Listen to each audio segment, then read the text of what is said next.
This conference will now be recorded. Oh, sorry. Okay. Oh yeah, I need your Okay. camera on. Yeah, perfect. Okay. Let me get this. Hi everybody.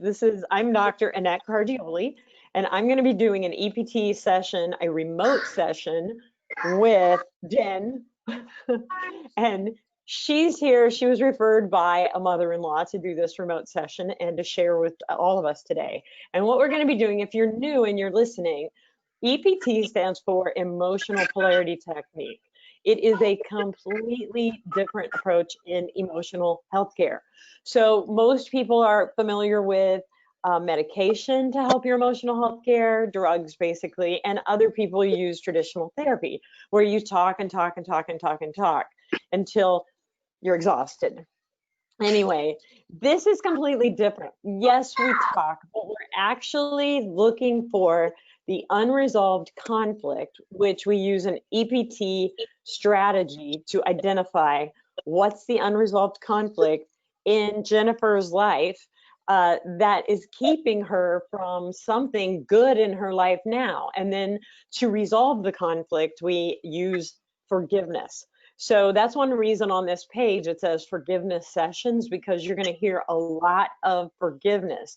We use this, I don't want to say technique, I want to say the art of forgiveness to change the way your mind sees the conflict so it's resolved. And to also help you at some soul level feel a lot more self-love and self-acceptance. And because when you're in that space of self-love and self-acceptance, life is a lot easier. It just gets better. So, all right, Jen. Hello, Jen. Hello. Do you know what you want to work? Oh, wait, before I start, I got to ask. We are going to post this on social media, and I just need you to say you're okay with that. Yes, that's Perfect. Fine. Yeah. Okay, great. Okay, so what are we working on? I think my self identity, getting back to my true self. That what? Getting back to like my true self. Okay, self and identity. So your authenticity. Yes. Right, in identity. So your authentic self, the one that says, I don't really like that when you do that, as opposed to the one that says, no, I'm fine. Yeah. Which is the fake one. The fake one says, when somebody hits you in the face, oh, I'm okay. I hope that didn't bother you. Instead of, hey, I don't like it when you do that. So if it's going to keep going this way, then we can't really keep progressing as friends. So authentic, I'm writing it down, authentic self. All right. So is there something that makes you believe that you don't show up as your authentic self, like things that happen in your life? One particular thing was my parents split right as I graduated high school. And went into my first year of college, and I always aspired to be like an architect. And my mom and my dad split. My mom left my dad for somebody else, and he happened to be an architect. Oh my gosh. I just decided to disassociate myself with that field. And that's a perfect example. Yeah, because you pretty much gave up what you knew you wanted, because after your mom did this and was with an architect, it just felt like awful. Yeah. And it just recently came to me as far as what I've been thinking about and stuff like that. And that's just something major that happened as I went into adult life and that transition. So what do you do now? I am a stay-at-home mom to 4 kids. Oh my gosh. 5 and under. Oh wow, I did that. Oh. That's a lot of work. Oh yeah. But it's totally worth it. So how many boys and girls? 2 and 2. Wow. 2 and 2. Who's the oldest, a boy or a girl? My daughter. And then my younger daughter is the youngest. Yeah. Having that older girl is really nice. Oh yes, little mommy. Because they kind of help out. And then then when they're an adult, they start to go, what happened? I missed something. I missed out on something because I was helping you. You're like, yeah, I know, thanks. I really appreciated that. Okay, so do you think you still would want to be an architect at some point? I don't know if it's architecture that's where I want to be, or if it's something else in that realm, that field. Yeah. I'm not quite sure. Okay, so So, basically, being an architect was actually a dream. yes, It was a that's what I dream, wanted to go to school an for. aspiration. Yeah. I'm an that's what I aspire to be. And so what we're going to do is we'll translate that. It doesn't have to be that you're an architect, because now you're a mom with 4 kids, and being an architect may not have the same aspiration. I mean, it still might. People go back to Yeah. school. But I want you to be open to whatever, like whatever dream inspires you, because just it won't, you won't be, I mean, anything that gives you the same inspiration as being an architect did back in the day, you will steer away from, Hmm. because of that bad feeling of losing out then. All right, so I'm going to say on a scale of 1 to 10, what is your subjective units of distress of giving up your dream as an architect? It's a 10. So architect dream, I hear your kids, I love it. So 10, yeah. I actually, I have a brick and mortar office. That's where I'm at right now.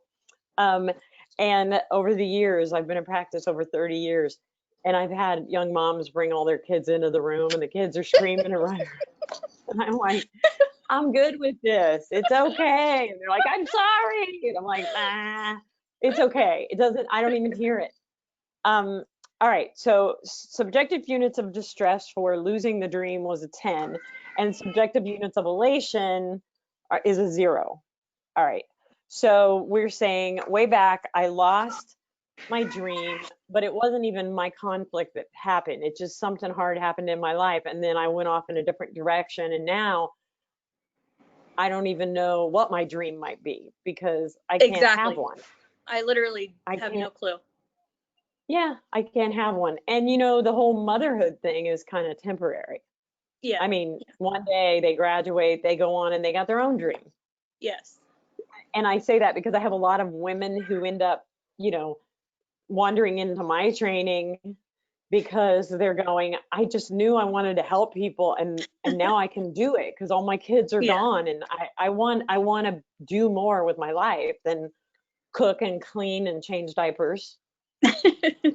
Once the diapers are gone, some women actually end up taking over for their daughters or their kids. Mm-hmm. So they're so stuck in well, I am a domestic worker, that when their kids go, their kids move in.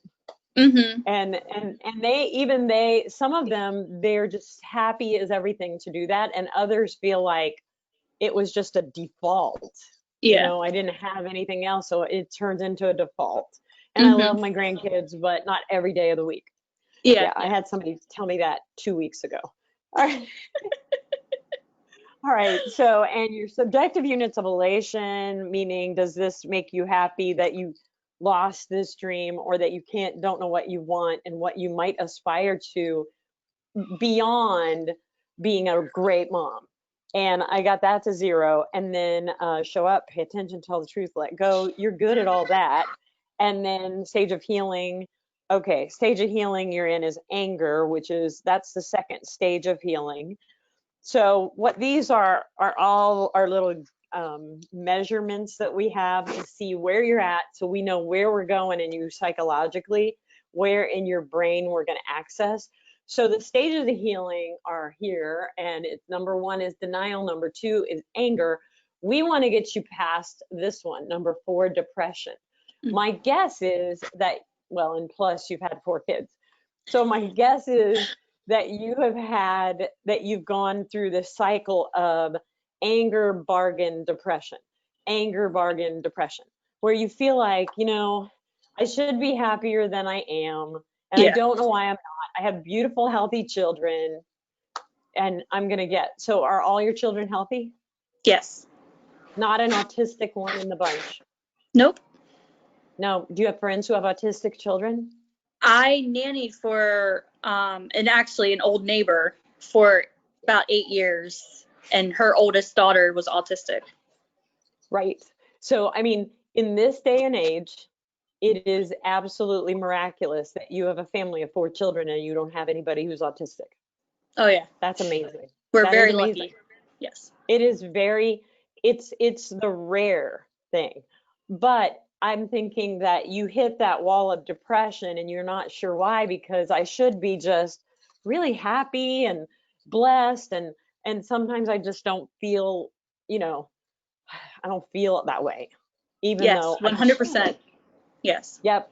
So that's that cycle where somebody goes from, I'll get angry because now I'm just angry. And it might be that I get angry at my kids and then I beat myself up for it. And I'm thinking, the anger is just so I can feel something inspirational that is gone and I can't feel it. So I get angry and then I beat myself up and then I say, oh, I need to just be a better mom. I need to just be okay with what I have and shut up about it. You go through that whole thing because, there's somebody over there who's got a kid in a wheelchair and mine are all running around like banshees. Oh yeah. It's huge, and so you talk yourself out of the depression, or you think you're going to, and then you end up in depression again because I don't know why I'm so stuck with feeling bad in a situation that's I'm in a good situation. And I don't and it probably is this loss of dream. So, all right. And you're a stay-at-home mom too. That's amazing. Yeah. How many women are going, I want that. I just want to stay at home with my kids. You know what? You probably also you want to stay at home with your kids, but you want to enjoy and Yeah. really love staying home with your kids. Oh yeah. Oh yeah. And that's what's getting you. You're like not able to stay in that place. Oh no, And not at all. so you're like, it's not the kids' fault. And it's not that I don't love being a mom. So I just want to be able to love what I have. And some of that is probably getting invaded by this old stuff with your parents divorcing too. I'm guessing. So we're going to start with, so we'll say how many issues, and I'm muscle testing for those of you. If I were with Jen in person, I would push on her arm and muscle test. But because we're remote, I use muscle testing. I muscle test for her on my finger. And I'll just throw in here that about 80 to 85% of what EPT is in person is the same as it is remotely. So this is just one of those little things that is different. So, all right, so how many issues? 1, 2. Only 2 issues, Jen? Maybe it's mom and dad. No, just kidding. So 2 issues. Think about the first issue, family, current, self, grief, my grief. So this is, we're going to start, and I'm writing a phrase based on what I find in your body. So my grief with myself, and I'm going to throw in, just because of what I said and you nodded your head, but if it's off, it won't muscle test. My grief because I want to be a better mom, and I don't always feel happy and engaged every day. Oh yeah. Is that it? Is that Oh it? yeah. So your grief currently has nothing to do with your parents' divorce or your mom's architect. Are they still Yeah. together? No. Yeah, her new architect husband. Your current grief is with every time you're not finding yourself appreciating these beautiful miracles in your life. Instead, it's like, even when they're good, I'm struggling to really feel good about this situation. And it's crazy. My kids, they're worthy of a mom who wants them to be here wants them to be here all the time. So yeah, so is that, yeah, that works. So grief with self, yeah, because I I feel bad about how I am not fully engaged as a mom.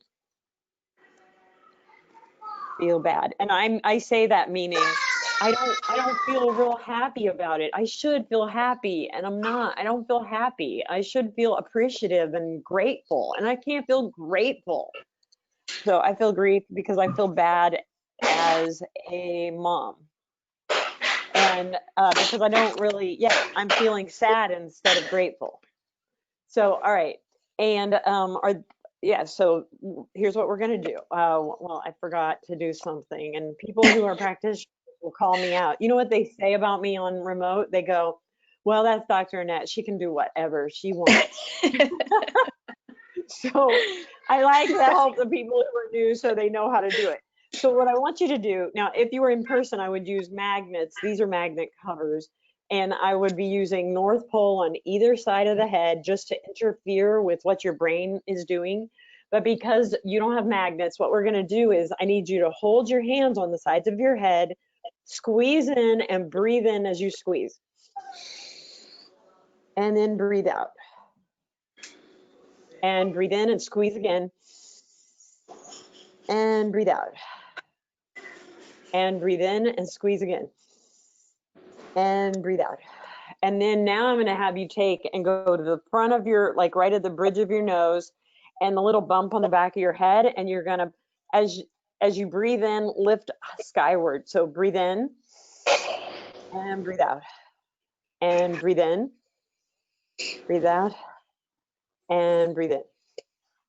And breathe out. So for those of you watching, that's me getting her brain more engaged with her body and both of us more engaged with what her story is and what her brain is telling her. All right, so grief with self. Now we're going to fix this. So now I need you to put green, let's see, there, green, green. Okay, if I had magnets, I'd use green on over, or green or blue, I guess I should say, North Pole.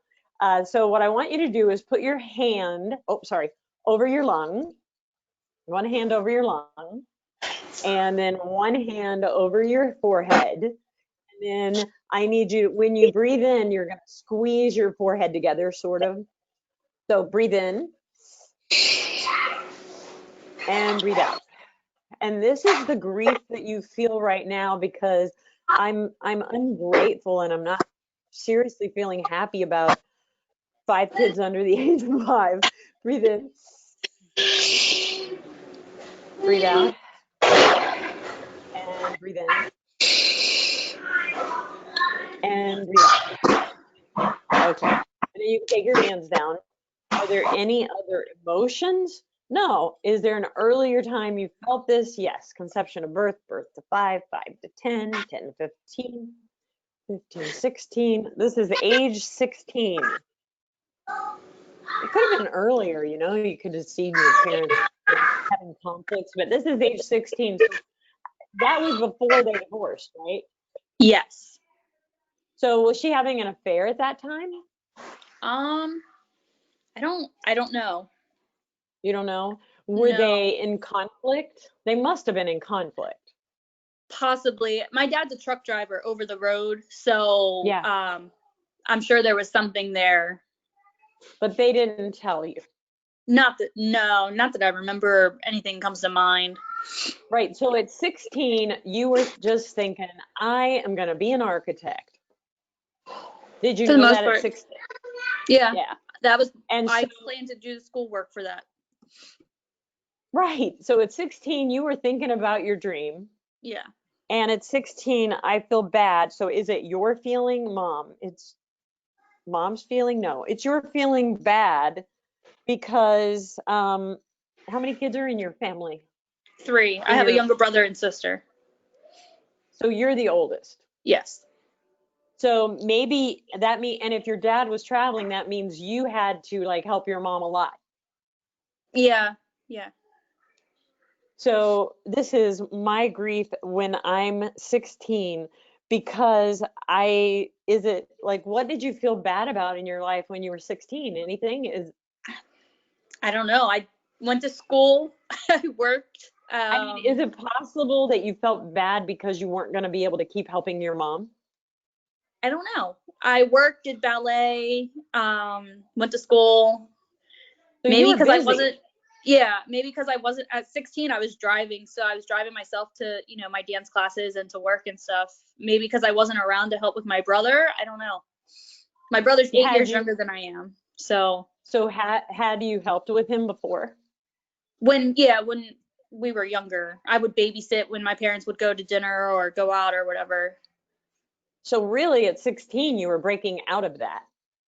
Yeah. So I feel grief with myself. So here's what it is. I feel grief with myself while my life is like really expanding. I feel sad because I'm not there. I left my brother to do that. I'm like thinking about big things in my life, but I feel like grief because I was helping with him and now I'm going to like separate out. I'm going to leave. So even though it's exciting, there's also this melancholy. It's almost like you're super busy, so you don't think about. I was kind of my brother's, one of his best buddies, but now I'm not. So it's like just this separation. Were you close to him? We're closer now because he's 8 years younger, so there wasn't a whole lot there. But I mean, as far as what I'm thinking is you wouldn't have necessarily been close to him, but he would have looked up to you as a mom. It's possible. So, yeah. All right. Yeah, so I feel grief with myself because I feel bad at 16 because, and the other question I have is, were there any big traumas at 16? Like anybody break an arm or go in the hospital or get sick or die? At 16, no. Yeah. I don't think so. And your brother was 8 years younger, so he would have been a third grader. Yes, yeah. So, all right, so I feel grief with self at 16 because I can't, I'm going to write it this way, dream, have this great life without abandoning my brother. Wow, we're not even on the divorce. Abandoning baby brother. What's his name? Sean. Okay, without abandoning Sean. All right. So all right, that's good. That's it. That's a crazy one. You know what I love about that one is you would never think of that. You think about the divorce and you've thought a lot about the divorce. And most people take the really hard things and they're like going, this must be it. This is why I'm so sad, and never realize, no, it's actually this other thing that you never think about. And that's why it never gets better, because you could hammer all day on the thing you think it is. I think it must be the divorce and the architect stepdad and all of that is keeping me from feeling as engaged and happy with my kids, because at some weird level, it's like you're not dreaming because you're afraid that if I dream and have this life where I'm really enjoying and doing the things I love to do and making the most of my time, I'll have to leave and abandon my children. And that's not true. I mean, it's just not true. But that may be what's making you hold back, because you think it's them or me. Because when you were 16, you had big dreams and you were busy and you could go and do things, but you did it. It cost you the relationship as it used to exist with your brother. So your mom was left with that. So even though you go, well, I was 16 and he was 8, there was a closeness there at some point in time where you were babysitting him, he depended on you, and you really protected him. So he was like a child. Now you've got 4 Seans. So, all right, so any other emotions? No.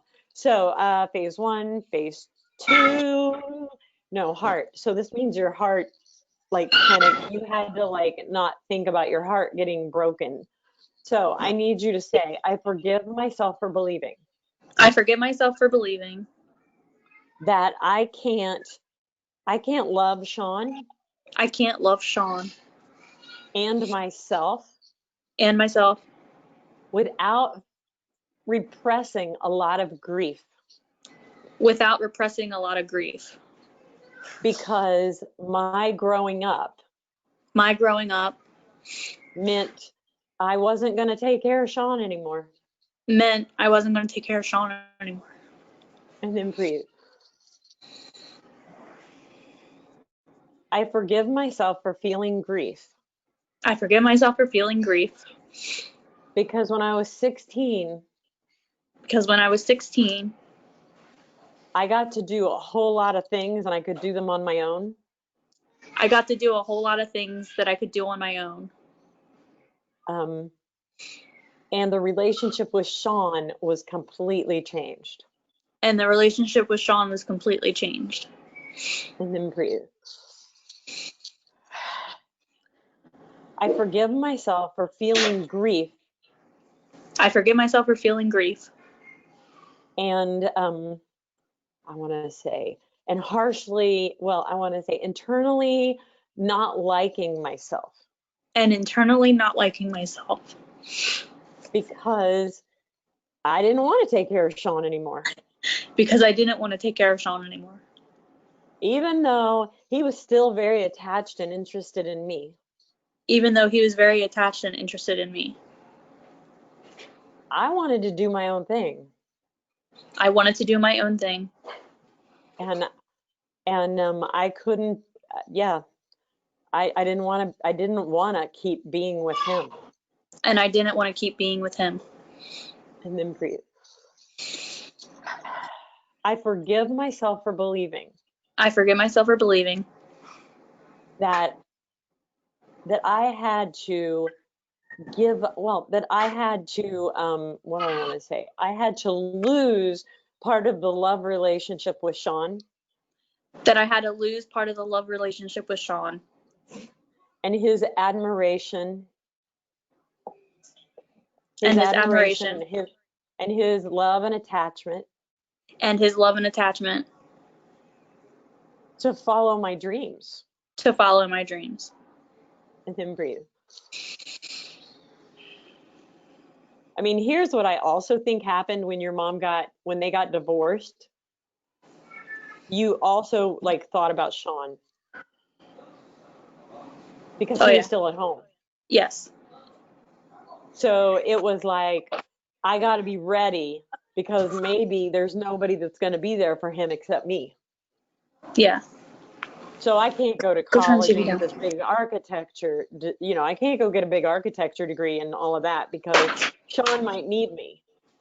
Even though my best effort set it up, if they're going to split up and he's still at home, when they're split up or they're not getting it together, that's where I step in. So there's a feeling that I might need to be there for Sean. And if I'm there for Sean, I don't get to go drive around to go to my classes and get to go and do the college I want to do because somebody's got to be there for Sean. And it's always been me. So I'm just saying that's a couple of years later when your parents meet. How old's that baby? She's 14 months now. Oh, they're so cute. Okay. I hear her. She's like, no, I want to get in there. All right. So I need you to say, I forgive myself for believing. I forgive myself for believing. That, that I have to, that I can have my dreams because my parents will take care of Sean. You need to be quiet. I'm sorry, I missed all of that. Okay, that's okay. You did good. So you didn't wring their neck or anything. Yeah. No. So I forgive myself for believing. I forgive myself for believing that I have that I have to have a dream. That I have to have a dream. Or that I can have a dream. That I can have a dream. And do what I want to do. And do what I want to do. Because my mom and dad are there for Sean now, and he's big enough. He doesn't need 3 of us. Because my mom and dad are there for Sean, because he's big enough. There's He three of doesn't us. need three. Yeah, and then breathe. Yeah, I forgive myself for believing that all the activities I loved made it possible for me to break away from Sean. Wow, that was a lot. I forgive myself for believing that all my activities that I loved and my hope to go to school made it possible for me to break away from Sean. Because he could see, what was possible for him. And mom and dad would be there for him. He wouldn't need as much help. And mom and dad would be there for him, and he wouldn't need as much help. And then breathe. Yeah. I forgive myself for believing that I can't dream or envision myself doing things I really love without feeling the grief of abandoning Sean. And then breathe. Yeah, I forgive myself for believing I had to abandon Sean I forgive myself for believing that I had to abandon Sean to do everything I really wanted to do. to do everything I wanted to do. That I really liked doing. That I really liked doing. And then breathe. I forgive myself for believing that I would have to abandon my children if I want to do what I really love to do. That I would have to abandon my children to do the things I really love to do. The things that are important just to me. That are just important to me. That I would have to actually abandon them. That I would actually have to abandon them. In order to do what I would love to do with my life. In order to do what I would want to do with my life. In order to do what inspires me. To do what inspires me. To even know what I want to do. To even know what I want to do. I would have to abandon them. I would have to abandon them. Like I did Sean when I was 16. Like I did Sean when I was 16. And then breathe. I forgive myself for believing that I can't have children as a responsibility in my life. I forgive myself for believing that I can't have children as a responsibility in my life. And know what I myself would really love to do. And I myself know what I would really want like to do. That goes beyond being a mom. That goes beyond being a mom. And then breathe. Yeah. I forgive myself for believing. I forgive myself for believing that I can't take care of children without feeling like I did trapped taking care of Sean when he was little. That I can't take care of children without feeling trapped. Like trapped. Like I did. Like I did when I was very young and had to take care of Sean. When I was very young and took care of Sean. And then breathe. Yeah. I increase my level of acceptance. I increase my level of acceptance. To the feeling of being trapped. To the feeling of being trapped. This is like, let's see, wait. When I'm, yeah, to the feeling of being trapped when I'm 8 years old, 8 and 9. To the feeling of being trapped when I'm 8, 9 years old. That even though I love my new brother, That even though I love my new brother, my mom she can't just take me everywhere. that my mom just can't take me everywhere. And now I can't do everything unless the brother is taken care of. And I can't do everything unless my brother's taken care of. And I'm expected to help. And I'm expected to help. And then breathe. Yeah. I forgive myself for feeling trapped. I forgive myself for feeling trapped. And for losing out. And for losing out. For losing all of the 100% support my mother could give me. And losing the 100% support my mother could give me. That I enjoyed until Sean came along. That I enjoyed until Sean came along. I say yes to this. I say yes to this. Feeling trapped and losing 100% of the support to the baby brother. Feeling trapped. Feeling trapped. And losing support. And losing support. To the baby. To the baby brother. And I call it up.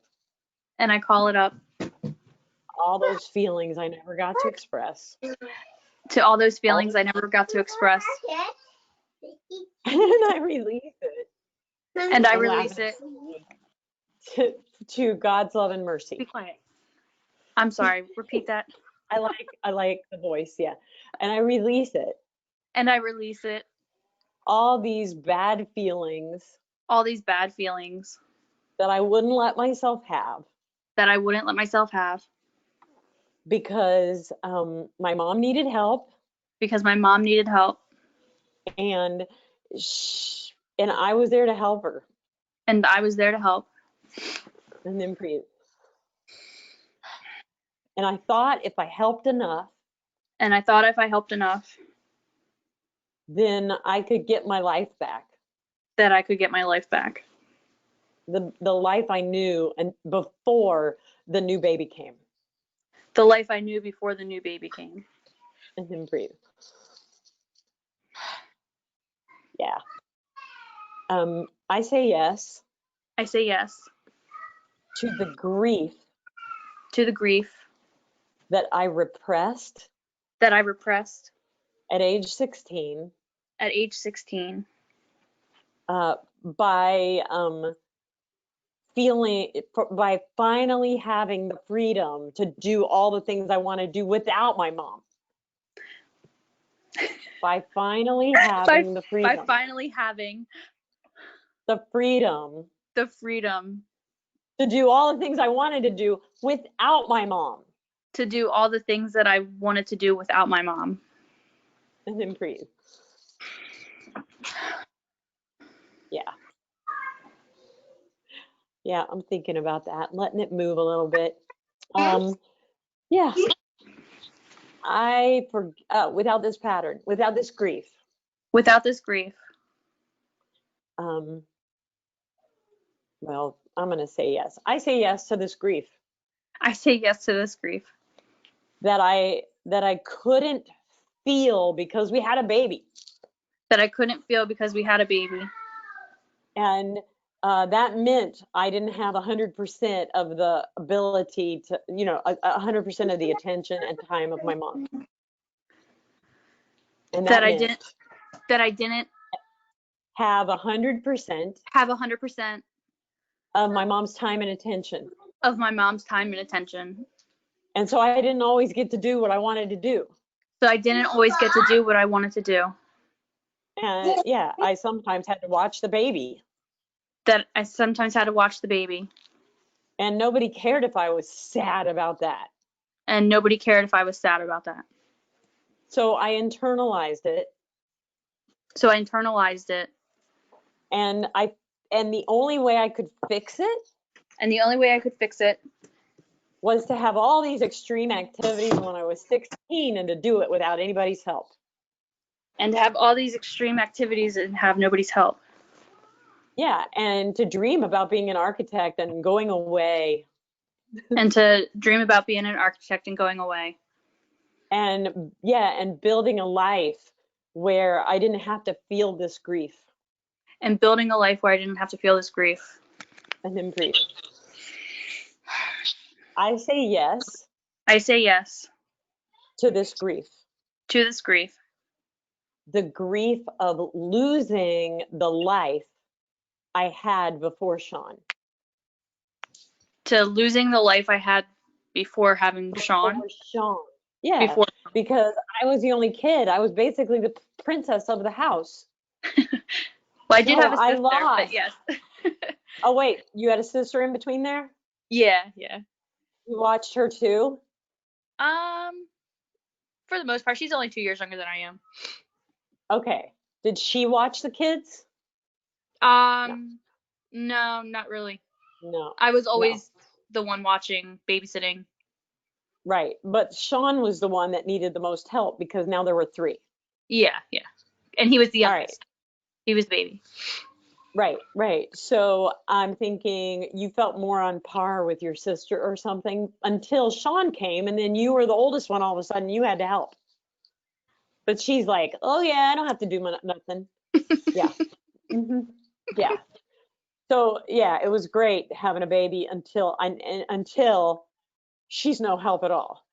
So I forgive. Yeah. So your whole life changed. So I say yes I say yes to this grief to this grief that and depression and depression that I couldn't express that I couldn't express because I loved my brother and sister because I loved my brother and sister. and I wanted to be a good person. And I wanted to be a good person. And the grief, so I say yes to this grief and depression. So I say yes to this grief and depression. Over the loss of the life I hoped I would have. Over the loss of the life I hoped I have. Where my sister is as capable as me and we do stuff. Where my sister is as capable as me and we do stuff. And my mom carts us around whenever we need. And my mom carts us around whenever we need. Yeah, until the new baby came. Until the new baby came. And then breathe. I let go. I let go. Of the life. Of the life. That I thought I was going to have. That I thought I was going to have. Where, where my sister and I are best friends. Where my sister and I are best friends. We do stuff we together. Do stuff together. And my mom takes us to do stuff. And my mom takes us to do stuff. And it's easy for mom and it's easy for us. And it's easy for mom and us. Until a new baby came. Until a new baby came. And made it all more difficult. And made it more difficult. And then mom could handle it as much. And then mom couldn't handle it as much. And it all got put on me. And it got put on me. And then breathe. So I'm going to tell you, you lost this thing 3 times. So you lost it when Sean was born and your life was set up in a way you really loved and it all got changed because now we got to carry baby stuff everywhere. And your little sister, all of a sudden, she's no help at all because you're the big one. You know, she's like counting on you. Yep, have her do it. So, and then the next time is at age 16 when you found out, oh my goodness, I can drive a car, I can go do whatever I want, and I will. And I'm going to do this now. I'm on my own, and Sean's old enough. And so I'm just going to cut out, and my sister can do stuff because she's still at home. And so I'm leaving it with her, and mom can. So you're basically getting rid of your grief and depression over the loss of the life you loved before Sean came. It's not that you don't love Sean, it's just you really enjoyed what you had. And then, so then you created something you loved, and that was like incredible. You created something, okay, now I'm in charge. I can go do whatever I want, the way I want to. I'm going to be an architect. I'm going to do this. I'm going to do that. And then you go to college and you find out your mom is divorcing, and all of a sudden your head is, I have to watch Sean again. Everything I want to do is now flushed down the toilet. So I think that's more of like, but there was 3 times that happened. But the first time is the real whammy, because it's like you really did have depression, but you sucked it up. Like you were depressed, but you couldn't say to your mom, you know what, can we take him back? We really liked our life before he came in here, and I love him and he's cute and everything, but it was like so much more fun because you were a nicer mom. You know, you took us everywhere. We could get dressed by ourselves. There wasn't a lot of stress. It wasn't as stressful from your perspective. And then the baby comes and you couldn't say, Mom, I really miss the good old days. You know, when you're 9 or 10 years old, you can't say that. I miss the good old days. And I think it was so amazing that it's like it's like this grievous loss for you. So I do feel like when you got your wheels and you could just go off like a 16-year-old, it was you trying to create what you had before everybody had to take care of Sean, before the whole world revolved around Sean. And the reason it all revolved around Sean is because he was like little, and he'd die if everybody didn't do stuff for him. But you know, you're just thinking this was really good, and now it's just one big hassle. Everything we do is a hassle. And so you're feeling like you repress the grief and you just get by with the hope. I'm thinking in your head, you're thinking, as soon as I can do it myself, I'm going to do that. I'm going to do this. I'm going to do this. I'm going to do this. Nobody has to drive me. I'll do it. And oh, by the way, I'm going to be an architect too. And you were like using that dream as an escape from the grief that you never really owned about. You know, I said I was like doing forgiveness statements about the loss of my relationship with Sean and blah, blah, blah. But I think the big heavy duty one is the loss of what your life was structured like when he was born. That was really like, you really loved it. And for the first time in a few years, you were told, no, we can't do that. No, we got a baby, you know, we can't do the things like we did before. We have a baby, you know, and you know, you go out and play by yourself, but you couldn't go do a lot of the things until you were 16. So I think that's the depression and the grief. So now you have these beautiful babies come into your life and you wonder, why am I so depressed and why am I so sad and like angry and pissed off? And it's because with every baby, your brain is going, now you get to feel all that stuff that you couldn't tell your mom when you were 10 and 11. Now you're going to feel it. It's every kid gives you a chance to feel it. And then at the same time, now you're thinking, I'm going to have to, these kids will have to be grown before I can even think about what I want. You know, and I'm feeling that sense of being trapped, all of that. So I'm saying that because I want you to know that you lost something you loved when Sean was born. And nobody said a word about it because they're all happy about the baby. And you were like someone who, I really loved the way my life was structured and how we worked together as a family. And after Sean, it seemed to get more complicated. And I was expected to give up stuff that I used to enjoy for Sean. And I was supposed to like it. And I didn't.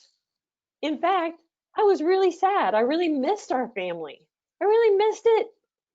So that's where you kind of lost your family the first time.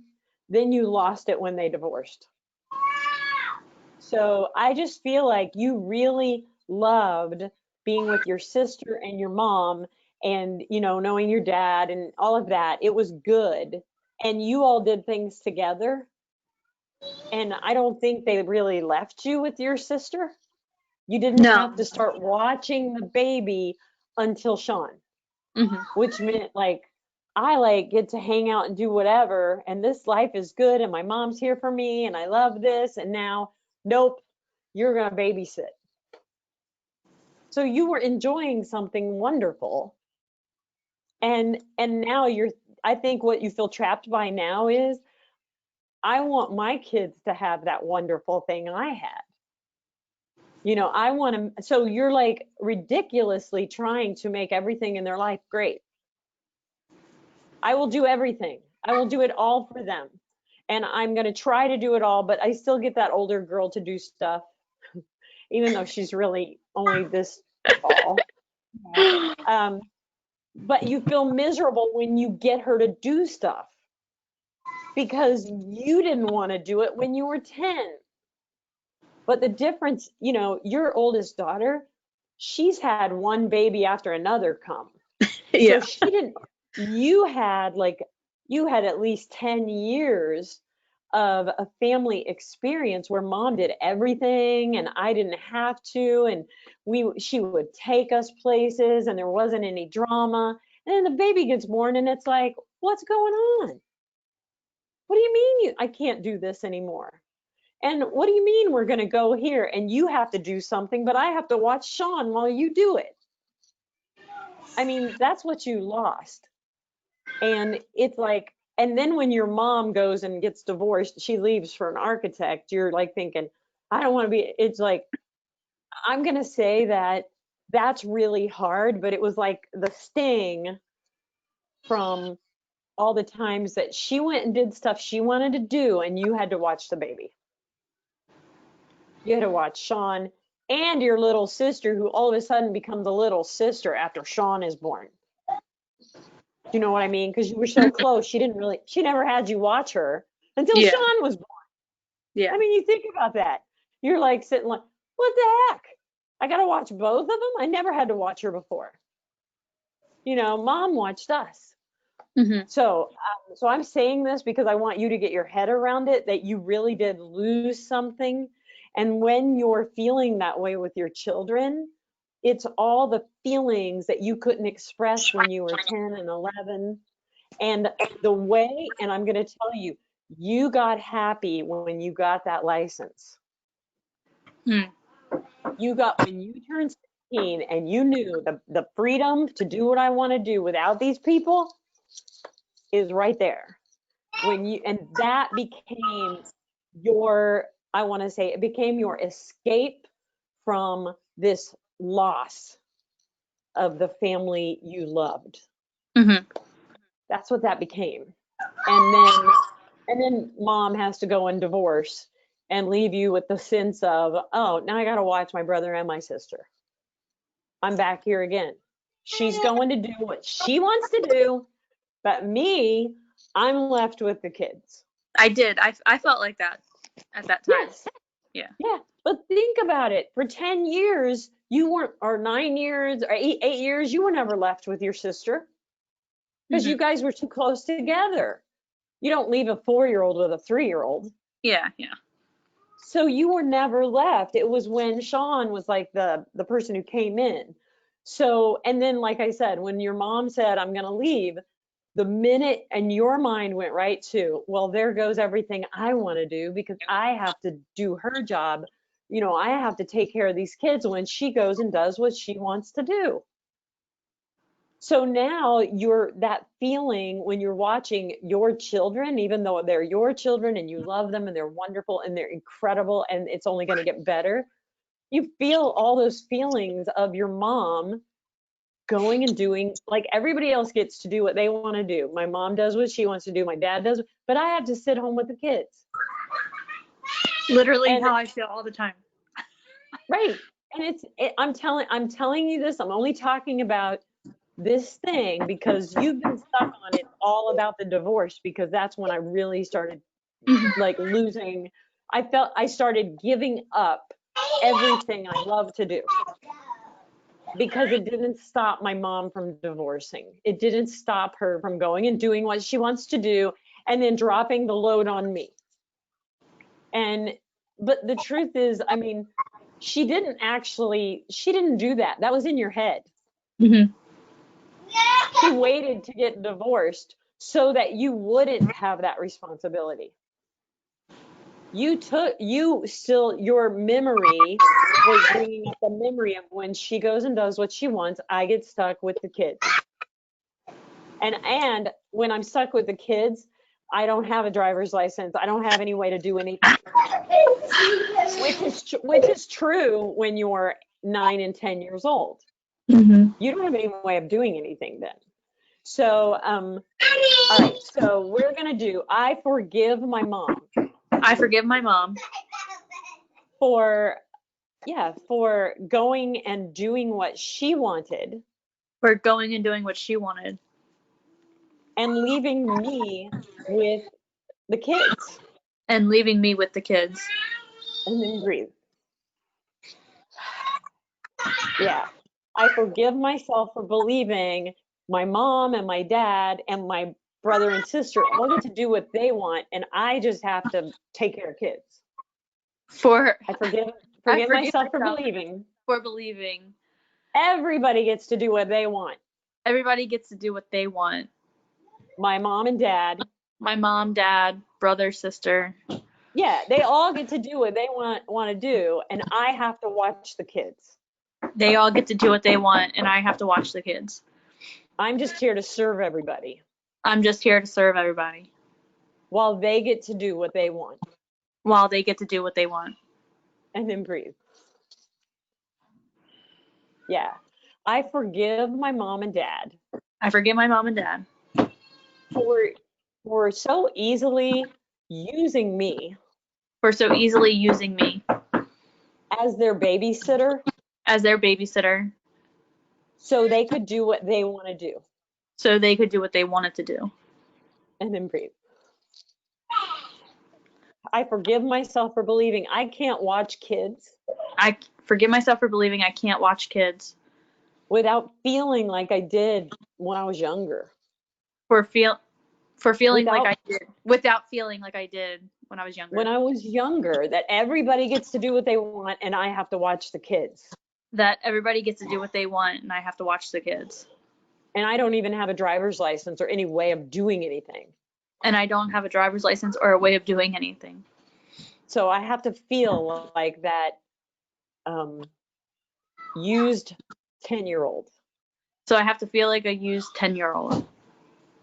Who is told I have authority. Who's told I have authority. Just to lure me in to do more stuff. Just to lure me in to do more stuff.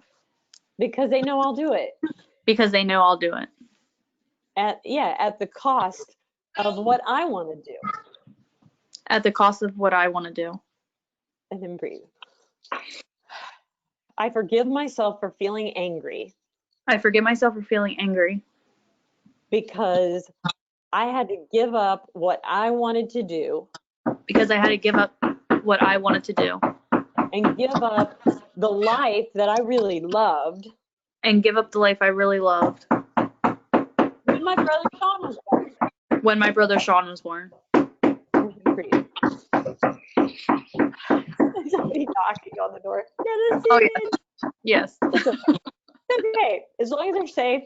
They don't have like a hot iron or something out there. Yeah. All right. So without this pattern. I am free. I am free. To show up for my children. To show up for my children. Wow. Without feeling like a little kid who has no power to make things happen. Without feeling like a little kid who has no power. Who's stuck babysitting and who has no power to choose to do things I love. And has no power to choose things I love. And then breathe. Yeah. I forgive myself for harshly judging myself I forgive myself for harshly judging myself because I'm not always a perfect, loving mom who wants to be here. because I'm not always a perfect, loving mom who wants to be here. And then breathe. I forgive myself for believing I have to, well, that I can't have other people watch my kids. I forgive myself for believing that I can't have other people watch my kids, Even an older kid, even an older kid, without feeling all of this depression and grief and anger. without feeling all this anger, depression, and grief. Because I felt like I got stuck with that and everybody got to do what they wanted. Because I got stuck with that and everybody else got to do what they wanted. And then breathe. I forgive myself for giving up my dream I forgive myself for giving up my dream and giving up even knowing what I really love to do. and giving up what I really love to do. Even knowing Knowing what I love to do what I really love to do and what really makes me happy in life. and what really makes me happy in life. Because I felt so bad about people doing what they wanted. Because I felt so bad About people who do about what they people want. doing what they wanted. And then breathe. Without this pattern, Without this pattern, yeah, I can do what I want. I can do what I want. I can know what I want to do. I can know what I want to do. And I can be a really good mom. And I can be a really good mom. And then breathe. Without this pattern, Without this pattern, I can be honest about what Jen, need. I can be honest with what Jen needs. Yeah. I can show up for me. I can show up for me. And if I need a 6-hour break from these children to go do what I want to do, and if I need a 6-hour break 6-hour break once a week once a week from these children from these children and all the laundry and all the laundry and all the cleaning and the cleaning and the diapers, and diapers, I can give that to myself. I can give that to myself. I can make that happen. I can make that happen. And then breathe. Oh, that feels so good. Oh my goodness. I forgive myself for letting this pattern I forgive myself for letting this pattern from my childhood from my childhood stop me from showing up for me. stopping me from Showing up showing up for me. for me. And giving myself what I couldn't give myself as a child. And giving myself what I couldn't give myself as a child. I couldn't give myself a break as a child. I couldn't give myself a break as a child. I can give myself a break now. I can give myself a break now. Even if it's just for me. Even if it's just for me. To go have a meal in a restaurant by myself. To go and have a meal in a restaurant by myself. Even if it's just for me to take a walk in a park by myself. Even if it's just for me to take a walk in the park by myself. Or to sit in a library and look through books. Or to sit in a library and look through books. By myself. By myself. I can decide what I need and give it to me. I can decide what to give to me. To me. That nobody gave me. That nobody gave me when I needed it when I was little. When I needed it when I was little. And then breathe. I love the little words. Without this pattern, Without this pattern, I can accept. I can accept. When my mom and dad got divorced, When my mom and dad got divorced, that didn't mean that that didn't mean I had to give up everything I love, and they get to do that. That didn't mean that when they get to do what they want, all my dreams go away. That didn't mean that didn't mean that when they got what they wanted, when they got what they wanted, there was no room for me to get what I wanted. there was no room for me to get what I wanted. And then breathe. Without this pattern, Without this pattern, I forgive my parents for taking away what I loved I forgive my parents for taking away what I loved twice. twice. The first time when Sean was born, The first time when Sean was born, and the second time when they gave up our family, and the second time when they gave up our family, or they gave up their marriage. their marriage. And then breathe. Oh, it feels bad. How are you feeling? Better. Good. All right, so let me see. I jumped into the second issue. We had second issues, 2 issues. And it's funny, I kind of blended a little bit into the divorce, but the divorce was just like, for your mind, it was, yeah, they're going to do what they want. And that means it's all over for me again. They had the baby, everything was set up. I love the way it was. I feel like you're a just so kind of person. You want it this way, and you know how you want it. And you're like the kid who builds the blocks and somebody comes and knocks them down, and you're like, no, I had it perfect. And now it's like Crazyville, because I know with a lot of kids, there's nothing that's ever right. Nothing It ever. always gets messed up. Yes. The living room gets trashed with toys. The drawers get turned upside down and the clothes go on the floor. It's like, blah. Nothing ever goes right. And that's really hard for you. And I think the first family you lost, things were all right. You knew what to expect. You guys were great little girls for your mom. She had it all set up perfect. Everything was going good. And the baby was like the wrench. And it all went gone. And then once you became a teen, you fixed all that loss of that by going, oh, I have freedom now. I'll do what I want now. And then they got divorced. And you went like, oh, every time I set my life up, somebody pulls the rug out from under me. That's not really happening. I mean, it's not happening now, but it did happen when you were 8, but it's not happening now. And, I'm going to tell you, I had a lady say to me when I think I was at the 4 mark. I have 5 kids, but I was at 4. And I worked in the office, and I really felt like exactly how you felt. Everybody gets what they want, and I don't ever get to do what I want. Even my husband doesn't want me to have fun. Yeah. I really thought that. It was insane. That's literally how I feel. Right. And I knew that I don't have a husband who didn't want me to have fun. I knew that was like not actually true. I had no real evidence of that. He didn't like go, here, give me your toys. You can't have it. He didn't do that.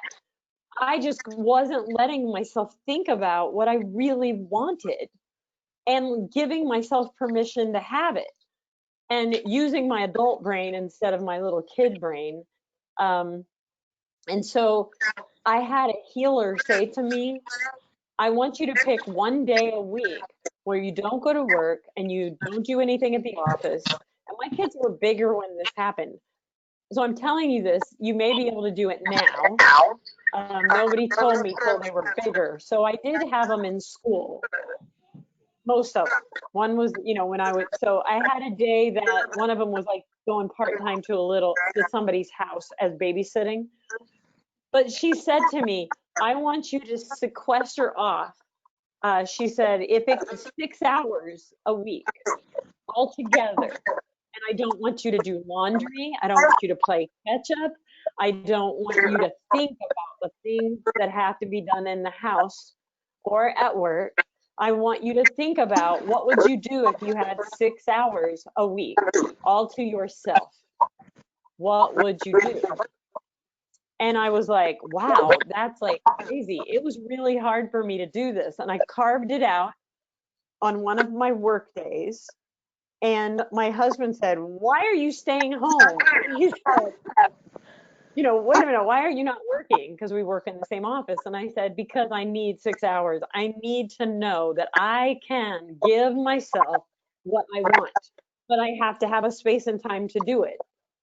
And I ended up going in and having lunch with him and then going home.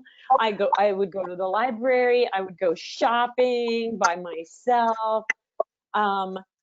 It was amazing what I found to do. And it was also amazing that it only took a little 6 hour time frame that made my whole week feel different. Because now it wasn't true for me to say everybody gets to do what they want and I can't, because I had 6 hours where I could give myself whatever it was I needed. So that's why I said some of those statements about I could get someone to watch my kids. Like, even if you got another mom and you traded, and one of you gets 6 hours to go do whatever you want to do, you know, and it may be that you like to paint or you want to do something artistic or take a class, you put it on that day. You know, you just make sure that day you do not give it up. Don't give it up. And if 6 hours is just sounds too long, then start with 4. But you need a chunk of time that's legitimate to give yourself, because you couldn't give yourself that when you were 8 or 10. And then when you finally gave it to yourself when you were 16, it was heaven. Oh my gosh, this is great. But you gave it to yourself out of distraction and not as much out of love. You were just trying to go back to the life you knew that you loved, where you could do whatever you wanted until the baby was born. And then you had to get freedom from the babysitting before you could do it again. So what you're going to do is you're not going to get freedom from the babysitting. You're just going to give yourself a real true break so that you can, I mean, you'll be amazed at how you'll be thinking about how you need to do laundry, and you'll be wanting to do something that is like a duty. Don't let yourself. You just tell yourself, because you may take your kids to somebody's house, you know, where you go, I'll take the kids, your kids to my house for 6 hours a week, and I'll give mine to you for 6 hours. And that way you'll get your time and I'll get mine. That would be one way you could do it, which would be awesome, because it means your house would be empty, so you wouldn't have to leave the house. The only problem with that is it's very tempting to work, to do the laundry, to do all that stuff, to catch up. And the rule is no. No, no, no, no, no. Because if your kids weren't in your life, you wouldn't be doing all of that. So you want to do what you really love to do. And it may be that, you know, so I tell you, if you're in your house because you're able to put your kids somewhere for 6 hours, yeah. And then you go, okay, now I have 6 hours. What do I want to do? If you find yourself going, I really want to get the laundry done, go, no, no, no, I didn't leave you in the house to do the laundry. So you talk yourself off the laundry ledge. Don't even run a load. Just be like the person in the house who doesn't have to do anything, who can just have fun. And I personally don't think laundry is fun. So yeah, and it puts you back into that model of I have to get this done. And you don't want to do that. You want that 6 hours to either be reading a book you've been dying to read, watching movies, eating popcorn, whatever it is you want to do, let yourself do it. And, and your kids will be fine. You just tell them, yeah, this is my escape time. I get to take a break and do what I want to do. And as they get older, they'll be like, what'd you do today? what'd you do that you wanted to do? And they'll be all interested. So yeah, I think that'll make you feel better. I definitely think the depression and the weight of everything is going to lighten up, because it's not because you're a bad mom. It's not because you don't want your kids. It's not because, it's not, none of that. It's just that old memory. So we'll close with one more statement. I need you to say, let's see, I forgive myself for believing I forgive myself for believing that I'm a bad mom, that I'm a bad mom, when the truth is, when the truth is, I have some old memories I have some old memories that are making it hard for me to show up like a good mom. that are making it hard for me to Making, show up like a good mom, or a happy mom, or a happy mom, a grateful mom. a grateful mom. And I pray over those memories. And I pray over those memories. I love you, God. I love you, God. I'm sorry. I'm sorry. Please forgive me. Please forgive me. And thank you. And thank you. That was so good. Beautiful. Hey, it was only us and one other person, Linda. I'm going to hit the record and end this. Yeah.